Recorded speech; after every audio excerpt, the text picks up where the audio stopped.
১৯ কোটি টাকা হারায়নি, ব্যাংকিং আওয়ারের পর দেওয়া হয় এক ভিআইপি গ্রাহককে, জানালো ইউনিয়ন ব্যাংক কর্তৃপক্ষ।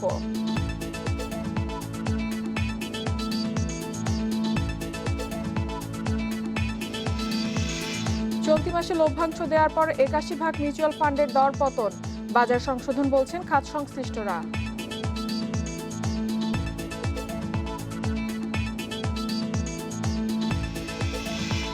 সামাজিক যোগাযোগ মাধ্যমে গোপন ভিডিও ফাঁসে সাইবার বুলিং এর শিকার অনেকে, নিয়ন্ত্রণের সুযোগ নেই বলছে বিটিআরসি।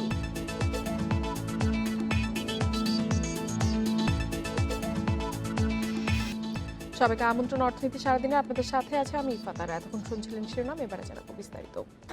ভল্টের ১৯ কোটি টাকা গড়মিলের ঘটনায় ইউনিয়ন ব্যাংকের দাবি, এক ভিআইপি গ্রাহককে ব্যাংকিং সময়ের পর টাকা দেয় এই গড়মিল। পরে হিসাব সমন্বয় করা হয়েছে, প্রত্যাহার করা হয়েছে গুলশান থানার গুলশান শাখার ৩ কর্মকর্তাকে। এদিকে এই ঘটনায় ব্যাখ্যা চেয়ে চিঠি দিয়েছে কেন্দ্রীয় ব্যাংক। শরিয়া ভিত্তিক ইউনিয়ন ব্যাংকের গুলশান শাখা সোমবার এখানে নিয়মিত পরিদর্শনে আসেন বাংলাদেশ ব্যাংকের কর্মকর্তারা। তবে ভল্টের টাকার সঙ্গে নথিপত্রের হিসাবে পাওয়া যায় অসঙ্গতি। নথিতে ৩১ কোটি টাকা থাকার কথা, তবে পাওয়া যায় ১২ কোটি। বাকি ১৯ কোটি টাকার হিসাব দিতে পারেননি ব্যাংকটির কর্মকর্তারা। এ নিয়ে জানতে সেখানে গিয়ে দীর্ঘ অপেক্ষার পর দেখা মেলে ইউনিয়ন ব্যাংকের উপব্যবস্থাপনা পরিচালকের। তার দাবি, নির্ধারিত সময়ের পর এক ভিআইপি গ্রাহককে ওই টাকা দেয়া হয়। এক্ষেত্রে ব্যাংকিং আইন ভঙ্গ হলেও এমন ঘটনা নতুন নয়। আমাদের গুরুত্বপূর্ণ গ্রাহক এই ক্ষেত্রে আমরা করে থাকি, হয়তো এখানে অ্যামাউন্টটা একটু বড়, কোনো ক্ষেত্রে কম, কোনো ক্ষেত্রে বেশি, কিন্তু আমরা এই ধরনের কাজ করে থাকি। এটা কিছুটা ব্যাংকিং নিয়মের ব্যর্থ হলেও গ্রাহকের স্বার্থ বিবেচনা করে, কাস্টমার রিলেশনটা বিবেচনা করে এই ধরনের কাজ আমরা করে থাকি। আর এরপরে এটা আমাদের প্রাথমিক রিপোর্টের তদন্ত, যারা ওইখানে কাজ করতেন, যারা দায়িত্বে ছিলেন, চাবির দায়িত্বে ছিলেন গুলশান ব্রাঞ্চে, তাদেরকে ইতিমধ্যে প্রত্যাহার করা হয়েছে। তবে এ অব্যবস্থাপনার জন্য তদন্ত করে ব্যবস্থা নেওয়া হবে বলে জানিয়েছে বাংলাদেশ ব্যাংক।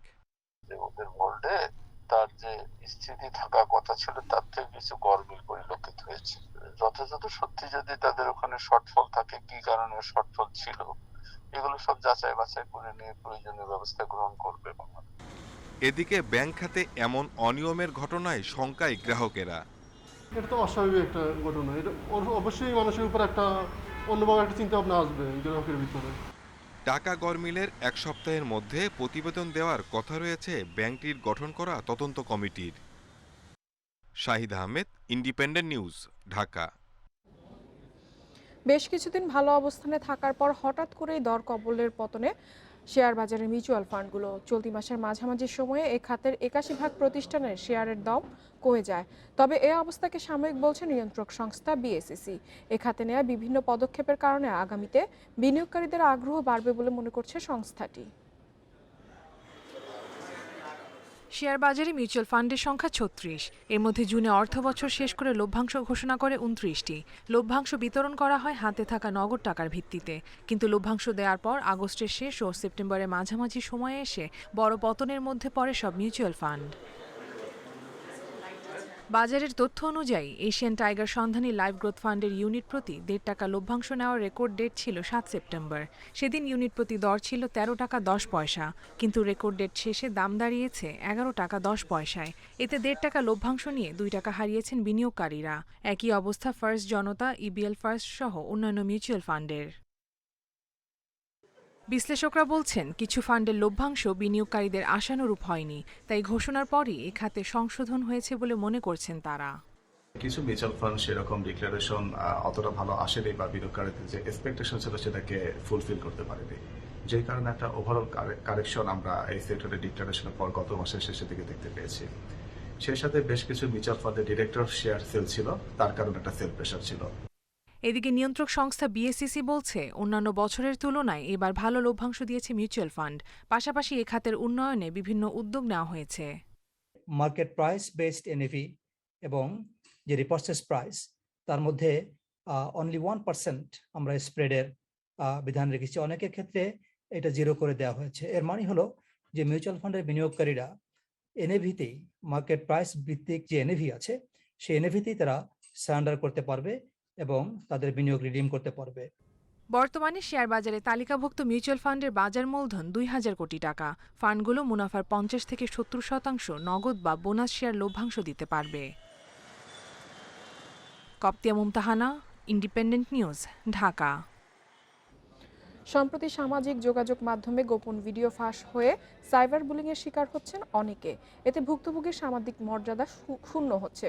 বিটিআরসি বলছে, কেউ বিদেশ থেকে ভিডিও আপলোড করলে তা নিয়ন্ত্রণে আনার সুযোগ নেই, তাই শাস্তির আওতায় আনা যাচ্ছে না সব অপরাধীকে। তবে প্রযুক্তিবিদদের দাবি, কারিগরি সক্ষমতা বাড়ানোর মাধ্যমে সব ভিডিওর ওপর নিয়ন্ত্রণ প্রতিষ্ঠা সম্ভব। ফেসবুক, ইউটিউব কিংবা ইনস্টাগ্রামের মতো বিভিন্ন সামাজিক যোগাযোগ মাধ্যম ব্যবহার করে সেলিব্রিটি সহ বিভিন্ন শ্রেণী পেশার মানুষের ভিডিও ছড়িয়ে দিচ্ছেন যে কেউ। এতে ব্যক্তির শ্লীলতা হানিসহ ক্ষুণ্ণ হচ্ছে সামাজিক মর্যাদা। এসব ঘটনা আমলে নিয়ে তা বন্ধ করতে হাইকোর্ট থেকেও নির্দেশনা দেয়া হয়েছে। গোপনীয়ভাবে প্রকাশ করলে তার মান, সামাজিকভাবে তার মান হানি হচ্ছে। তার এটাকে নিয়ন্ত্রণ করার জন্য অবশ্যই বিটিআরসির ক্ষমতা বাড়ানো উচিত। ড্রেসিং রুমে ক্যামেরা লাগাচ্ছে, তারপরে এবং সেটা হচ্ছে ফানি ভিডিও হিসেবে চালায় দিচ্ছে। বাংলাদেশ টেলিযোগাযোগ নিয়ন্ত্রণ কমিশন বিটিআরসি বলছে, দেশ থেকে কেউ আপত্তিকর ভিডিও আপলোড করলে তা সহজেই নিয়ন্ত্রণ করা সম্ভব। তবে বিদেশে বসে কেউ ভিডিও ছড়িয়ে দিলে তা নিয়ন্ত্রণে আনা সম্ভব হচ্ছে না। এতে অপরাধীরা থেকে যাচ্ছে ধরাছোঁয়ার বাইরে। ভুয়া একটা আইপি ইয়ে করে সে ফ্লোট করে দিল, হোস্ট করলো, সেটা পারবো না। তবে দেশের মধ্যে থেকে যদি কোনো হয় সেটা আমরা তাৎক্ষণিকভাবে লিঙ্কগুলো বন্ধ করতে পারবো, এবং যে করছে তাকে আইন প্রয়োগের সংস্থা ডিজিটাল সিকিউরিটি অ্যাক্টের আওতায় তাকে ধরতে পারবে। প্রযুক্তিবিদরা বলছেন, উন্নত প্রযুক্তি ব্যবহারের মাধ্যমে সব ধরনের ভিডিও নিয়ন্ত্রণে আনা সম্ভব। তবে এজন্য বিটিআরসির কারিগরি সক্ষমতা বাড়াতে হবে। ভিপিএন কে রোধ করতে গেলে পরে যে ধরনের হার্ডওয়্যার এবং সফটওয়্যার পাশাপাশি কমান্ড লাইন ট্রেনিং প্রয়োজন, সেটি হলে পরে আমরা অবশ্যই যে কোনো প্রকার ভিডিও না, আমাদের ইচ্ছা মতো যে কোনো কন্টেন্ট যেটা কিনা রাষ্ট্রবিরোধী, সমাজ বিরোধী, সেটিকে আমরা নিয়ন্ত্রণ করতে পারবো। সামাজিক যোগাযোগ মাধ্যমে ছড়িয়ে পড়া এসব ভিডিও অপসারণ করার পাশাপাশি অপরাধীদের শাস্তির আওতায় আনতে হবে বলেও মত দেন প্রযুক্তিবিদরা। Sohel Rana, Independent News, Dhaka. শাহজালাল আন্তর্জাতিক বিমানবন্দরে সৌদি আরব থেকে আসা এক যাত্রীর কাছ থেকে 2 কেজি 900 গ্রাম ওজনের স্বর্ণের বার উদ্ধার করেছে কাস্টমস। মোহাম্মদ রিপন নামে ওই যাত্রীর বাড়ি কুমিল্লায়। গোপন খবরের ভিত্তিতে অভিযান চালিয়ে সৌদি এয়ারলাইন্সের ওই যাত্রীর জ্যাকেটের হাতায় বিশেষভাবে লুকানো 25টি স্বর্ণের বার উদ্ধার করা হয়। এসব স্বর্ণের আনুমানিক বাজার মূল্য 2 কোটি টাকা বলে দাবি কাস্টমসের। আটক যাত্রীর বিরুদ্ধে কাস্টমস আইনে মামলা করে তাকে পুলিশের হাতে তুলে দেওয়া হয়েছে।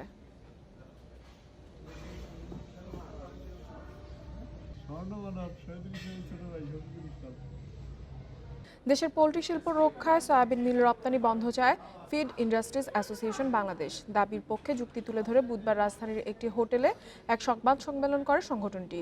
এ সময় উদ্যোক্তারা বলেন, দেশের আমিষের চাহিদা পূরণে গুরুত্বপূর্ণ ভূমিকা পালন করছে পোল্ট্রি খাত। এ শিল্পের জন্য প্রয়োজনীয় পণ্য সয়াবিন মিল। দেশে এর চাহিদা বছরে 18 থেকে 20 লাখ টন। সম্প্রতি ভারতে সয়াবিন মিলের সংকট তৈরি হওয়ায় সয়াবিন মিল রপ্তানির সিদ্ধান্ত নিয়েছে সরকার। কৃষি ও খাদ্য মন্ত্রণালয় রপ্তানি বন্ধের পরামর্শ দিলেও বাণিজ্য মন্ত্রণালয় তা আমলে নেয়নি। এমন সিদ্ধান্ত এ খাতের জন্য প্রতিবন্ধকতা তৈরি করবে। উৎপাদন খরচ বেড়ে যাবে, ফলে সামগ্রিক অর্থনীতিতে প্রভাব পড়বে। খামারিদের স্বার্থে দ্রুত সময়ের মধ্যে সয়াবিন মিল রপ্তানি বন্ধের আহ্বান জানান পোল্ট্রি খাতের সংশ্লিষ্টরা।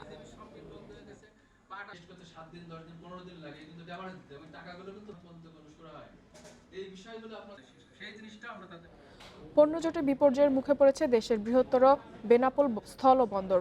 লোড আনলোড প্রক্রিয়া দীর্ঘ সময়ের কারণে বন্দরটিতে তৈরি হয়েছে পণ্য পরিবহনের জট। এর মধ্যে শ্রমিকদের ডাকা কর্মবিরতির 41 ঘন্টার পর পণ্য পরিবহন শুরু হলেও আটকা পড়েছে রপ্তানিবাহী ট্রাক। এতে বন্দর এলাকায় সৃষ্টি হয়েছে তীব্র যানজট। জায়গার স্বল্পতায় 3000-এর বেশি ট্রাক আটকা পড়েছে বন্দরে। বাড়ছে জনদুর্ভোগ। এতে প্রতিদিন 20 কোটি টাকা ক্ষতি হচ্ছে বলে জানান বন্দরের বেনাপোল বন্দর কর্তৃপক্ষ। এর আগে গতকাল বিকেলে বন্দরে ভিড় করতে শুরু করে ট্রাক, কাভার্ড ভ্যান সহ বিভিন্ন পণ্যবাহী যানবাহন। এই অবস্থায় দীর্ঘ সময় অপেক্ষা করতে হয় চালকদের।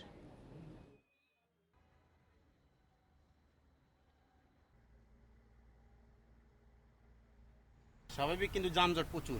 কন্টেইনার 2 দিন 3 দিনের কন্টেইনার ডেলিভারি, তো রাস্তায় প্রচুর জ্যাম। ওইদিকে কালকে সারা রাত্রি জাম ছিল। এই মাত্র লোড দিছে, কালকে রাত 9টা বাজে ঢুকছে বন্দরে, জ্যামের কারণে লোড পাই নাই। জামদটের মধ্যে আমরা এসে বসে রয়েছি, এদিকে খুব ঝামেলার মধ্যে আছি।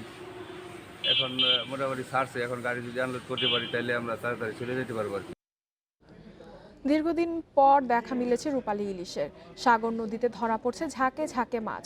সকাল হলেই আড়তে বিপুল পরিমাণ ইলিশ নিয়ে হাজির হচ্ছেন জেলেরা। মাছের স্তূপ আর ক্রেতা বিক্রেতার হাঁকডাকে মুখর চাঁদপুরের বড় স্টেশন মাছঘাট। এতে স্বস্তি ফিরেছে জেলেদের, মাছের দামও এসেছে সাধারণের নাগালে।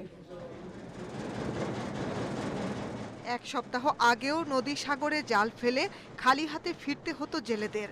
এতে হতাশ হয়ে পড়েন তারা, কিন্তু সেই বিষণ্ণ মুখে এখন ফিরেছে স্বস্তির হাসি।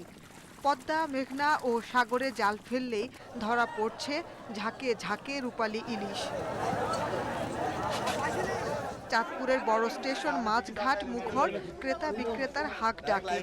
ইলিশের সরবরাহ বাড়ায় ব্যস্ততা বেড়েছে জেলে, ঘাট শ্রমিক, আড়তদার ও ব্যবসায়ীদের। এই সপ্তাহে একটু মাছের আমদানি ভালো, মাছও একটু বাড়ছে। 1 থেকে 2 কেজি ওজনের প্রতি কেজি ইলিশের দাম 1050 টাকা, আর কেজির নিচে বিক্রি হচ্ছে 425 টাকা দরে। কিছুদিন আগে দরটা আপনার বেশি ছিল, এখন বর্তমানে মাছ সব দিকে মাছ, ভাতিয়া থেকে মাছ নিচে দিয়ে ডলার দিয়ে মাছ আসার কারণে মাছের দামটা একটু কম। আড়তদার জানান গত 5 দিন ধরে প্রতিদিন গড়ে প্রায় 1000 মন ইলিশ আসছে বাজারে। এসবের বেশিরভাগই সাগরের। 2 দিন যাবৎ মাছটা পর্যাপ্ত পরিমাণ আছে। পর্যাপ্ত বলতে কি রেগুলার 2000 মনের উপরে মাছ আসে আমাদের এখানে, এবং আজকেও প্রায় 2000 মনের মতো মাছ আছে। জেলা মৎস্য কর্মকর্তা জানান জাটকা নিধন অভিযান সফল হওয়ায় এবং আবহাওয়া অনুকূলের কারণে হাসি ফুটেছে জেলেদের মুখে। এই স্রোত বৃদ্ধির কারণে ইলিশ নদীতে আসা শুরু করেছে এবং এই ইলিশের যে প্রাপ্যতা আরও বৃদ্ধি পাবে, আমরা এটা আশা করছি। বাজারে ইলিশের যে সমাগম এটা বৃদ্ধি পেয়েছে এবং ব্যবসায়ীরা এতে লাভবান হচ্ছে। বাজারে ইলিশের সরবরাহ বাড়ার খবরে রাজধানী সহ বিভিন্ন এলাকা থেকে ভিড় করছেন ব্যবসায়ীরা। প্রতিদিন গড়ে প্রায় 15 কোটি টাকার ইলিশ বেচাকেনা হচ্ছে চাঁদপুরের ইলিশ বাজারে। Independent news desk. মাদারীপুরের রাজৈরে পৌরসভায় স্থাপিত সৌরবিদ্যুৎবাতি কোনো কাজেই আসেনি। রক্ষণাবেক্ষণের অভাবে নষ্ট হচ্ছে প্রায় 5 কোটি টাকা ব্যয়ের এই প্রকল্প। সন্ধ্যার পর ভুতুড়ে পরিবেশ তৈরি হওয়ায় শহরে বাড়ছে চুরি, ছিনতাই সহ নানা অপরাধ। জনবল সংকটে বাতিগুলোর রক্ষণাবেক্ষণ সম্ভব হচ্ছে না, দাবি পৌর মেয়রের। সন্ধ্যার সাথেই রাজৈর পৌরসভার বিভিন্ন রাস্তাঘাটে নেমে আসে অন্ধকার, অথচ প্রায় 5 কোটি টাকা ব্যয়ে স্থাপিত হয়েছে 517টি সৌরবাতি। রক্ষণাবেক্ষণের অভাবে এখন সবগুলোই অকেজো। স্থানীয়দের অভিযোগ, সড়কে আলো না থাকায় অন্ধকারের সুযোগে প্রতিরাতেই ঘটছে চুরি ছিনতাইয়ের ঘটনা, বাড়ছে মাদকসেবীদের দৌরাত্ম্য। বিভিন্নভাবে অ্যাক্সিডেন্ট হইতেছে, অনেক মোড়ে রাত্রেবেলা দেখা যায় না, ভিড় থাকে, ভিড় দেখা যায় না। আমাদের জনগণের লাভের জন্য বা সুবিধার জন্য লাইটগুলো দিচ্ছে, লাইটগুলো জ্বলতেছে না, কেউ দেখেও না, আসেও না। কোটি কোটি টাকা খরচ করছে, কিন্তু আমাদের এই লাইটের কোনো উন্নত কার্যকর হয় নাই। 2015-16 অর্থ বছরে পৌরসভার বিভিন্ন এলাকায় সৌরবাতি স্থাপনের 6 মাসের মাথায় তা অকেজো হতে শুরু করে। জনবল সংকটে তা রক্ষণাবেক্ষণ করা যাচ্ছে না বলে জানিয়েছেন পৌর মেয়র। আমাদের তো কোনো জনবল ওইভাবে নাই, মানে দক্ষ জনবল নাই, কিন্তু আমরা স্থানীয় যে টেকনিশিয়ান আছে তাদের মাধ্যমে চেষ্টা করেছি, কিন্তু খুব একটা ভালো ফল আসে নাই। জলবায়ু পরিবর্তন ট্রাস্টের অর্থায়নে 5 বছর আগে বাতিগুলো স্থাপন করে পল্লী দারিদ্র্য বিমোচন ফাউন্ডেশন। Independent news desk. এবারে শেয়ার বাজারের খবর। সপ্তাহের শেষ কার্যদিবসে ঢাকা স্টক এক্সচেঞ্জে মূল্যসূচকের মিশ্র অবস্থায় লেনদেন শেষ হয়েছে। এ সময় ডিএসইতে টাকার অঙ্কে লেনদেনও কমেছে। অপর বাজার চট্টগ্রাম স্টক এক্সচেঞ্জেও একই চিত্রে লেনদেন শেষ হয়েছে। বৃহস্পতিবার লেনদেনের শুরু থেকে উত্থান পতন ঢাকা স্টক এক্সচেঞ্জে। দিন শেষে প্রধান সূচক ডিএসএক্স বেড়েছে 8.57 পয়েন্ট, অবস্থান করছে 7250 পয়েন্টে। সূচক বাড়লেও লেনদেন কমেছে ডিএসইতে।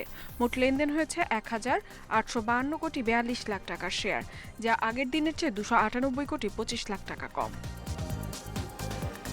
হাত বদলে অংশ নেওয়া 375টি কোম্পানি ও মিউচুয়াল ফান্ডের মধ্যে দর বেড়েছে মাত্র 145টির, কমেছে 185টির এবং অপরিবর্তিত আছে 45টি প্রতিষ্ঠানের শেয়ার দর। সবচেয়ে বেশি লেনদেন হওয়া প্রতিষ্ঠানের তালিকায় আজ প্রথম অবস্থানে রয়েছে বেক্সিমকো লিমিটেড, ওরিয়েন্ট ফার্মাসিউটিক্যালস দ্বিতীয় অবস্থানে, তৃতীয় অবস্থানে বেক্সিমকো ফার্মাসিউটিক্যালস। শতাংশের দিক থেকে দর বৃদ্ধি তালিকার শীর্ষে রয়েছে ইভেন্স টেক্সটাইল, দ্বিতীয় পেপার প্রসেসিং অ্যান্ড প্যাকেজিং, তৃতীয় অবস্থানে সালভো কেমিক্যাল। অন্যদিকে চট্টগ্রাম স্টক এক্সচেঞ্জে সার্বিক সূচক কমেছে 11.54 পয়েন্ট, অবস্থান করছে 21,146 পয়েন্টে। লেনদেন হয়েছে 50,81,00,000 টাকার শেয়ার। ইফাতারা, independent news. এবারে জানাবো বিশ্বের প্রধান মুদ্রার সাথে টাকার আজকের বিনিময় হার। দর অপরিবর্তিত রয়েছে। যুক্তরাষ্ট্রের ডলারে বিনিময় হচ্ছে 85 টাকা 30 পয়সায়। যুক্তরাজ্যের পাউন্ডের দর কমেছে, বিনিময় হচ্ছে 118 টাকা 68 পয়সায়। ইউরোর দর কমেছে, বিনিময় হচ্ছে 101 টাকা 88 পয়সায়। দর অপরিবর্তিত রয়েছে। ভারতীয় রুপির বিনিময় হচ্ছে 1 টাকা 24 পয়সায়। সৌদি রিয়ালের দর অপরিবর্তিত রয়েছে, বিনিময় হচ্ছে 22 টাকা 85 পয়সায়। আরব আমিরাতের দিরহামের দর অপরিবর্তিত, বিনিময় হচ্ছে 23 টাকা 34 পয়সায়। কুয়েতি দিনারের দর কমেছে, বিনিময় হচ্ছে 285 টাকা 8 পয়সায়। দর অপরিবর্তিত রয়েছে। মালয়েশিয়ান রিঙ্গিতের বিনিময় হচ্ছে 20 টাকা 47 পয়সায়।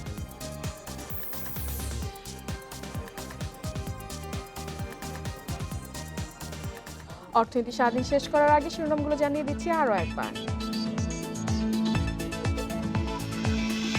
19 কোটি টাকা হারায়নি, ব্যাংকিং আওয়ারের পর দেয়া হয় এক ভিআইপি গ্রাহককে, জানালো ইউনিয়ন ব্যাংক কর্তৃপক্ষ।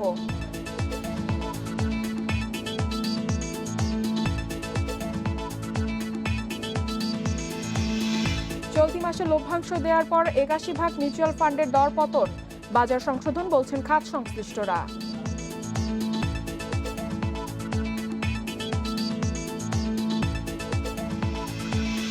সামাজিক যোগাযোগ মাধ্যমে গোপন ভিডিও ফাঁসে সাইবার বুলিং এর শিকার অনেকে, নিয়ন্ত্রণের সুযোগ নেই বলছে বিটিআরসি।